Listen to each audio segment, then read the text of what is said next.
Hey everyone, this is Keelan for Coffs Trail Runners. Going to give an event overview for Rumble in the Jungle coming up in a couple of weeks.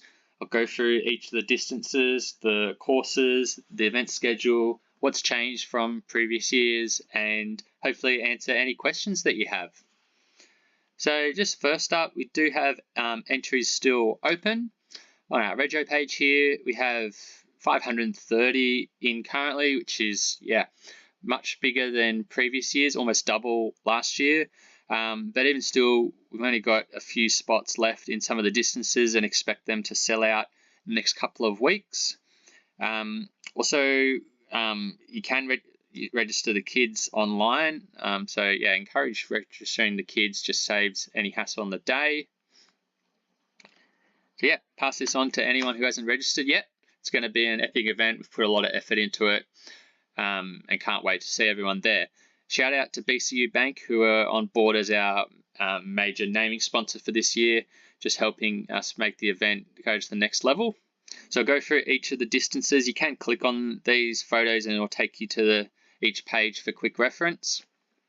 If you want to feel a visual feel, check out our video from last year. Shout out to Callum Hockey who did that. He'll also be making another video for this year. So just a quick run through of the schedule and any changes. So we're going to have camping opening from 1 p.m. on Saturday. Camping has effectively sold out. There's a couple of last minute spots from cancellations, but it's limited to 100 this year. We've got bib collection and gear check. That's just optional for those up at Yulong the night before, and a runner panel, which is really exciting. It worked quite well at our backyard ultra, so we've got 6 people who will be on the panel sharing some stories, and afterwards we'll head up for some dinner at the pub. Always a great time. So if you can make it on the Saturday, would recommend bring warm clothes because it is cold overnight. So the schedule and start times for each of the distances is the same as previous years. So 50k 6:30, 30k 8, 21 at 9, 8 at 10, kids at 11:30, and a prezzo at 12. So the way that we've structured it is all the distances effectively are finishing around about the same time for the lead runners and the mid-pack runners. So there's really great atmosphere at the finish line there. We have added in some course cutoffs for some of the shorter distances. They're pretty generous, but just make sure you're aware of that if you are a slower runner. We don't expect anyone to come near it. But keep that in mind. So as I said, camping is limited to 100 people for this year. We can't have any caravans or camper trailers just because of the space at the hall. We have added this year an optional bus to get to the event. If you haven't been to Yulong, it's quite a windy road from Coffs, with one section's 12 k's just uphill of windy rainforest road. So it's a tough drive to do after a run. So I would recommend having the bus if you're in the 30, 21 or 8.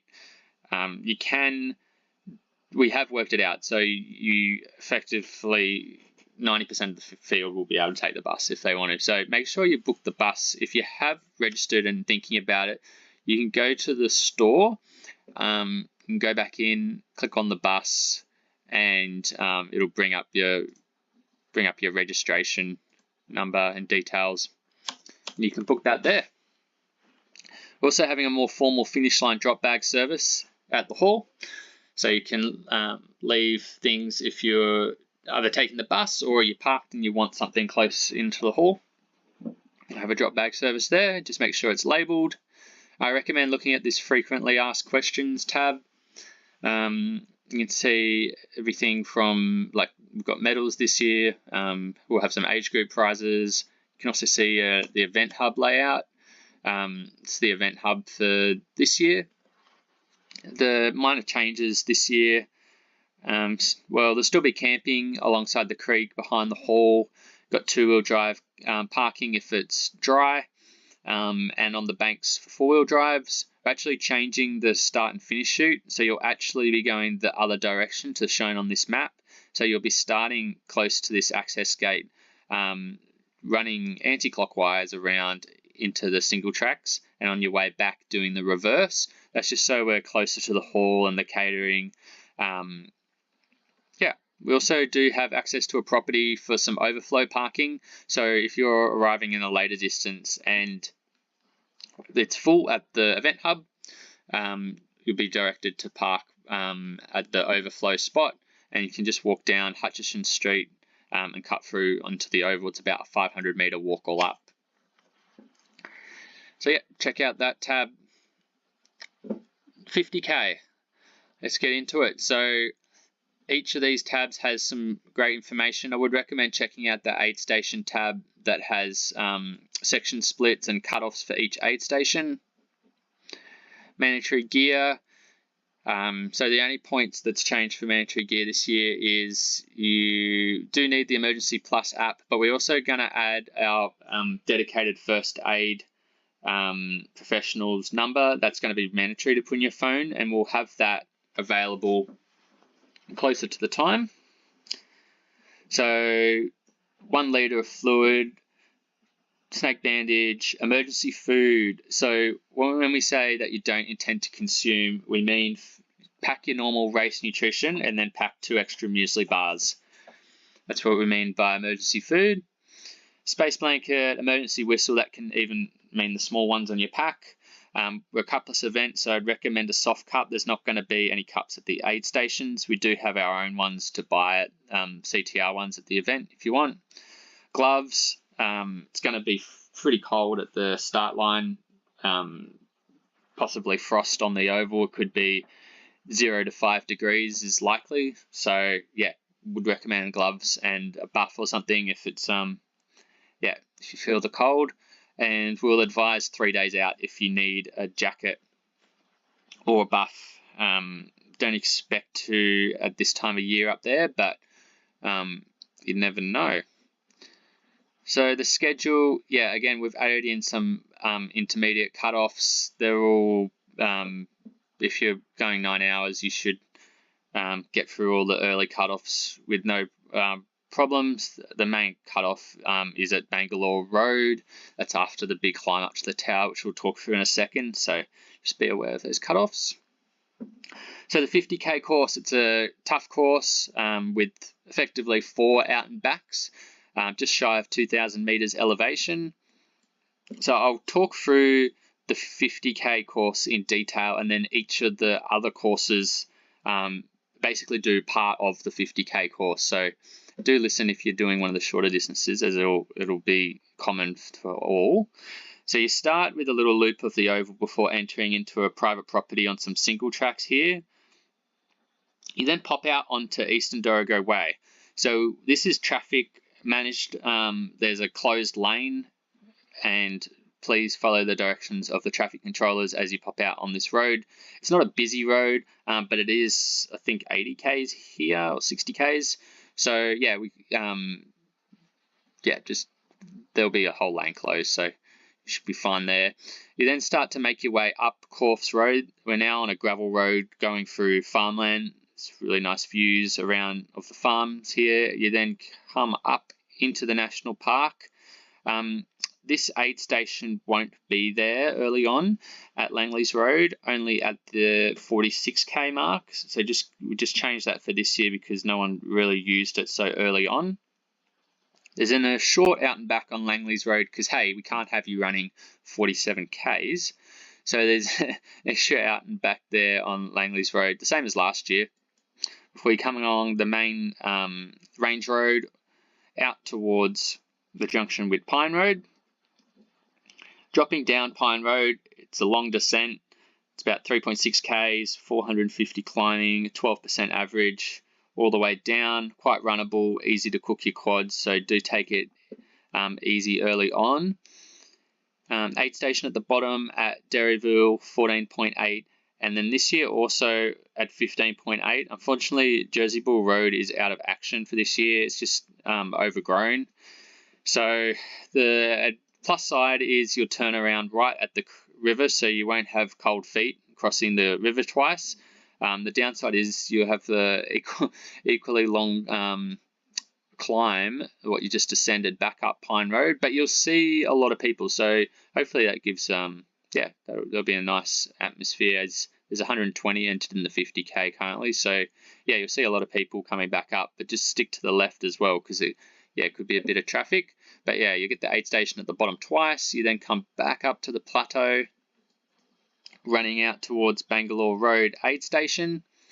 You'll get this aid station twice at the 21.4 and 40.4. It's the drop bag location. So yeah, recommend taking advantage of that if you can. From the aid station, you drop down the single track to Bangalore Falls. Make sure you touch the viewing platform at the falls. Coming out of the single tracks at the falls, you're onto Loudons Road. This is a really nice section, wide, leafy management trail. Bit technical actually, with some sticks and things like that. You do cross a small creek here, but you can avoid wet shoes if you want. You then pop back out to Urumbalum Creek Road, which is more of a main forest road, and take a left down to Urumbalum Falls.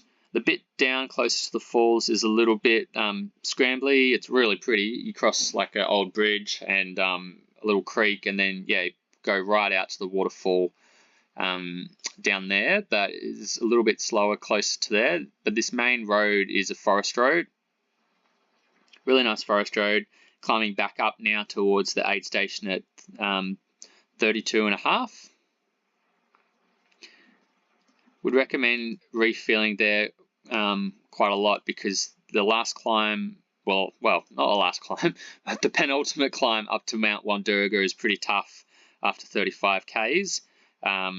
It's private property, so we don't have access outside of race day. But yeah, challenging climb late in the race. But when you get to the top, you got some fantastic views over Bellingen and towards Southwest Rocks. So definitely worth it. Yeah, really specky spot. You'll hate me when you're going up, but hopefully you enjoy the view. Coming back down off the tower, then you get some nice views off to the left here of Mount Moonbull and some farmland. Looping back to that aid station with the drop bag. Running along Range Road again, really nice road, undulating. Yeah, feel pretty grind by that stage. There will be an aid station at the end on Langley's Road, and then it's effectively all downhill from there, back to the finish. So yeah, don't underestimate this 50k course. It's tough, it's scenic, lots of great highlights. Really pumped to see so many people keen to take it on. Yeah, beautiful area to explore, and let's bring it on. So shout out to Advanced Autos, who are our sponsor of the 50k. So 30k, I'm not going to go through each of the aid stations and mandatory gear. You can check that out in your own time. But just the 30k course basically avoids all the out and backs of the 50k. So it doesn't go down Pine Road or out to Urumbalum Waterfall or up to the tower. It stays up on the plateau. Still a very hilly course, 860 meters for 30Ks, but probably a bit of a nice running experience, and still getting some really great highlights in there. Bangalore Falls and this section through Loudons Road is really specky. That's all for the 30K. Shout out to Canard Tire, who are sponsoring that distance. So the 21K, this is a popular run, destination run out to Bangalore Falls and back. So you'll get the aid station at Bangalore Road at 9.6 and 12, and then the final aid station on the way back at Langley's Road. It's quite a quick course. There's plenty of hills, but mostly all forest road. Shout out to Express Wraps and Signs for that one. And then the 8K. 8K is a short and punchy one, straight up to the first aid station at Langley's Road. Some really good views of farmland, and yeah, basically up and then down. So challenging, but yeah, really scenic. Yeah, really good course. Shout out to the club up there who are sponsoring that. And the kids run will be around the oval and the BMX tracks at the hall. So shout out to BCU sponsoring that one. And few of our other supporters, Trail Brew, Coffs Coast Traffic Solutions, Trail Gators, and Spring Energy. So I hope that overview helps. If you have any further questions, just pop us an email at admin@coffstrailrunners.com, and looking forward to seeing everyone on the 3rd of August.